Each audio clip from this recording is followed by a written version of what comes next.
সোজা ও পাতলা চুলে মিড ফেড কাটার নাপিতের গোপন কৌশল।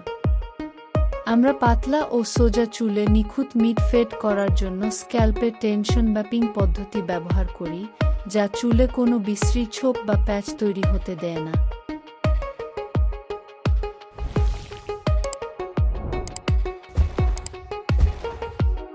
একটি মসৃণ ট্রানজিশন বা রূপান্তর তৈরি করতে আমরা সার্জিক্যাল ক্লিপার এবং সিজার ওভারকম্ব কৌশল ব্যবহার করি।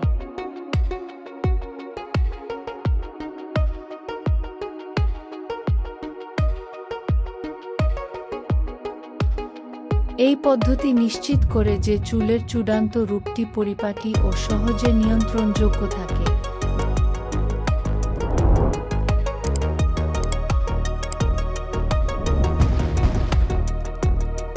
যা এমনকি সবচেয়ে কম বয়সী গ্রাহকদের জন্য একটি পেশাদার ও ট্রেন্ডি লুক এনে দেয়।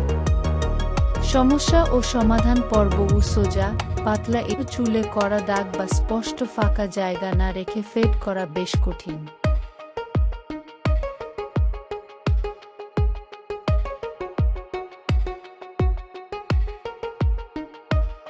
যদি আপনার চুল সোজা হয়ে থাকে বা ব্লেন্ড করার পর পাতলা দেখায়, তাহলে সম্ভবত আপনি ভুল কৌশল ব্যবহার করছেন।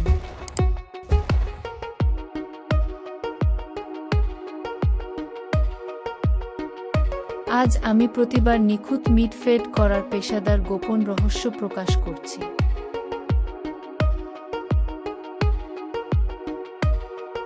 বিশেষজ্ঞ পরামর্শ পর্ব। বেশিরভাগ নাপিত পাতলা চুলকে অন্য যে কোনো ধরনের চুলের মতোই দেখেন এবং এটাই তাদের প্রথম ভুল।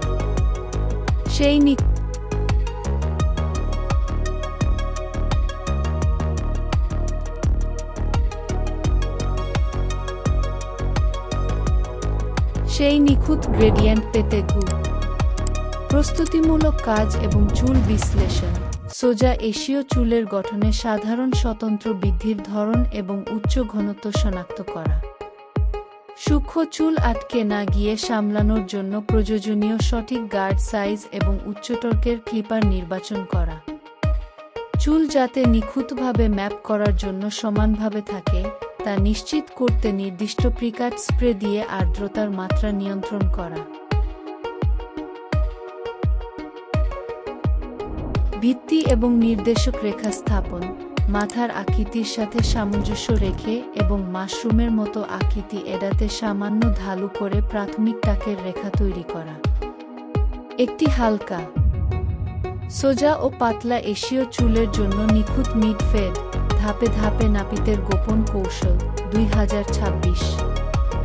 পাতলা এশীয় চুলে কিভাবে মিড ফেড কাটবেন। নতুনদের জন্য পেশাদার নাপিতের কৌশল মিড ফেড আয়ত্ত করা। সোজা ও পাতলা এশীয় চুলের জন্য বিশেষ টিপস 2026 হেয়ারকাট টিউটোরিয়াল। এশীয় চুলের মিড ফেড টিউটোরিয়াল। সোজা ও পাতলা চুলের টেক্সচার কিভাবে সামলাবেন। নাপিতের গোপন কৌশল উন্মোচিত। সোজা ও পাতলা এশীয় চুলের জন্য চূড়ান্ত মিড ফেড গাইড।